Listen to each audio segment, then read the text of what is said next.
جب یہ ہماری آخرت ہمارا مقصود ہے، اور یہ مقصود کبھی ذہن سے اترنا نہیں چاہیے.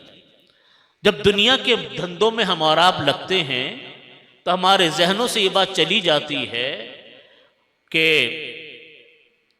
ہمیں آخرت میں بھی جانا ہے. قرآن کریم میں اللہ تعالیٰ نے ہمیں جگہ جگہ آخرت کے بارے میں متنبہ فرمایا. فَأَمَّا مَنْ خَافَ مَقَامَ رَبِّ وَنَهَى النَّفْسَ عَنِ الْهَوَىٰ فَإِنَّ الْجَنَّةَ هِيَ الْمَأْوَىٰ.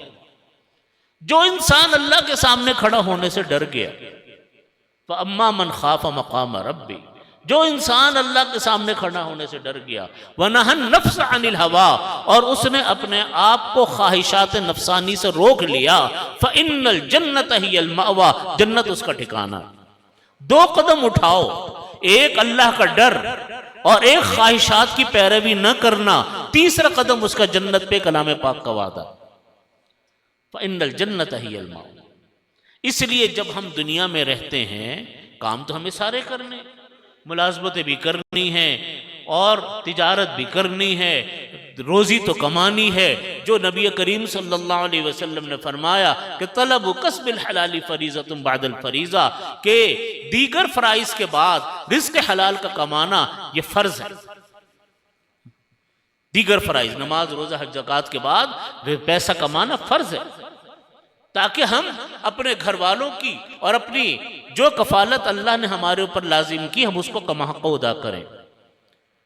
نبی کریم صلی اللہ علیہ وسلم ہر وقت صحابہ کرام کو یہ نہیں کہتے تھے کہ چلو مسجد میں جا کر عبادتوں میں لگ جاؤ.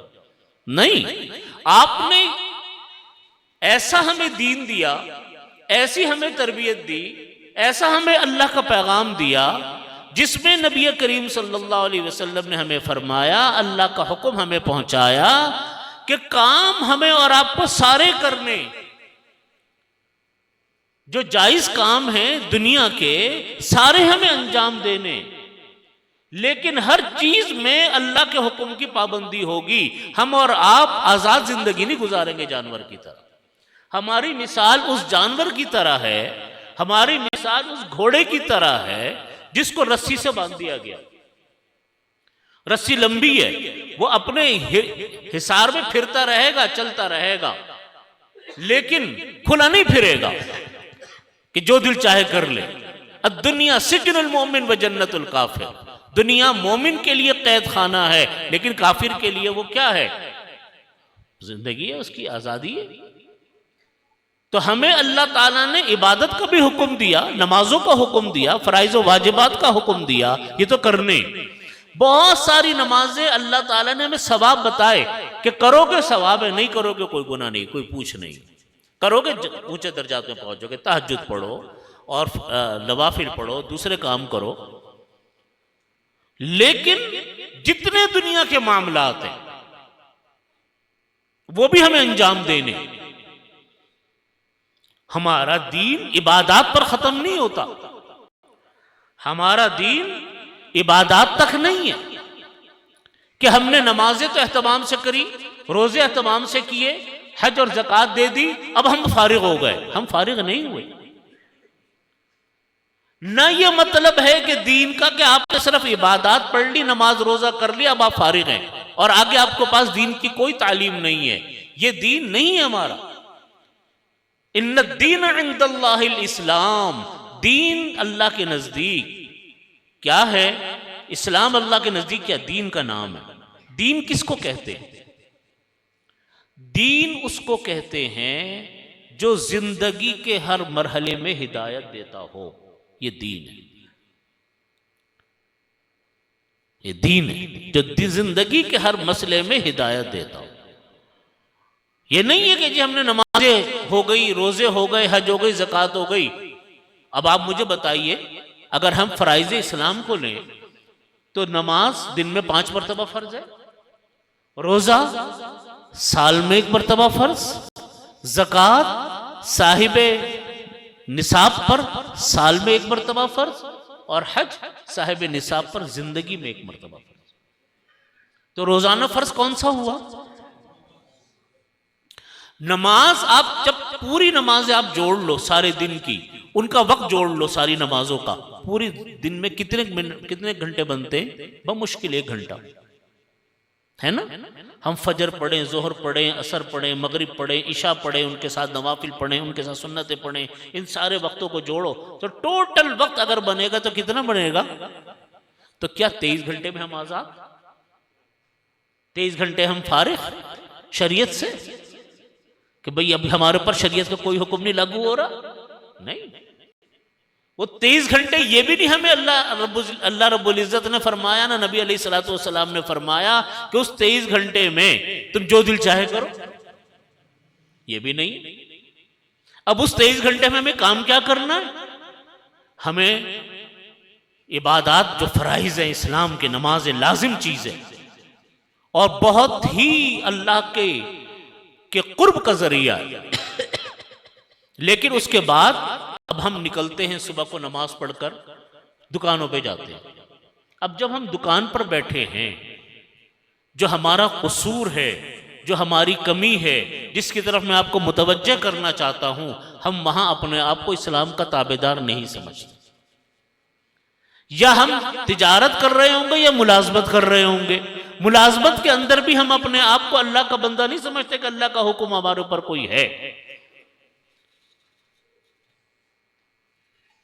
اب جب ہم ملازمت کرنے جائیں، جب ہم تجارت کرنے جائیں، جو صبح کو ہم نماز پڑھ کر نکلے اور ہم نے اپنے کام دھندے ہم نے شروع کیے، ہم وہاں پر بھی اسی طرح اسی اللہ کے بندے ہیں، وہاں پر بھی ہم اس اللہ کے ہی پیروکار ہیں، وہاں پر بھی ہم اسی نبی علیہ السلام کے حکم کے پابند ہیں، جس کے حکم کے پابند ہم نماز میں تھے، جس کے حکم کے پابند ہم روزے اور حج زکوٰۃ میں تھے۔ وہاں ہم آزاد نہیں ہوئے۔ میرے دادا حضرت شفیع صاحب رحمۃ اللہ علیہ نے لکھا کہ بعض لوگ وہ ہوتے ہیں جو مال کے چور ہوتے ہیں، اور بعض لوگ ہوتے ہیں جو کام کے چور ہوتے ہیں، تنخواہیں پوری لیتے ہیں، کام پورا نہیں کرتے۔ کتنے لوگ جو مختلف سرکاری محکموں میں یا مختلف جگہوں پر کام کرتے ہیں، جعلی بھرتیاں کروا لی، اثر و رسوخ قائم کر لیا، تنخواہ وصول کر لی، دستخط کر لیے، لیکن جاتے نہیں ہے کام کیوں؟ ان جیسے لوگوں کی بھرمار ہے۔ تو حضرت نے لکھا کہ جب کوئی انسان 8-10 گھنٹے کام کی 8 گھنٹے کام کی وہ ملازمت کرتا ہے، تنخواہ لیتا ہے، کام 6 گھنٹے 5 گھنٹے کرتا ہے اور وہ خوش ہوتا ہے کہ مجھ کو کوئی پوچھنے والا نہیں ہے، حضرت نے لکھا کہ اسی طرح چوری ہے مال کی، جس طرح مال کی چوری حرام ہے، یہ وقت کی چوری ہے، یہ بھی حرام ہے۔ یہ وقت کی چوری جس پہ ہمارا معاشرہ مبتلا ہے۔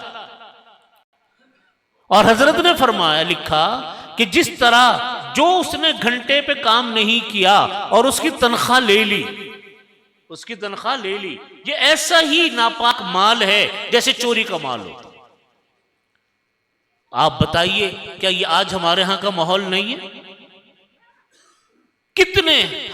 کتنے ہی دکاندار، کتنے ہی ہمارے تجارت کرنے والے لوگ تجارت کرتے ہیں، لیکن 2 نمبر کا مال بس بیچیں گے، 1 نمبر کا بتا کے، گھٹیا مال کے اندر، اچھے مال کے اندر خراب مال مکس کر کے بیچیں گے تاکہ کوئی پکڑ نہ سکے۔ بھئی انسان تو کوئی نہیں پکڑ پائے گا، لیکن اللہ کے ہاں بھی کیا پکڑ نہیں ہوگی؟ وَيْلٌ لِّلْمُطَفِّفِينَ الَّذِينَ إِذَا اكْتَالُوا عَلَى النَّاسِ يَسْتَوْفُونَ وَإِذَا كَالُوهُمْ أَوْ وَزَنُوهُمْ يُخْسِرُونَ، قرآن پاک کی آیت۔ وَيْلٌ لِّلْمُطَفِّفِينَ، ہلاکت اور بربادی ہو تطفیف کرنے والوں پر۔ تطفیف کس کو کہتے ہیں؟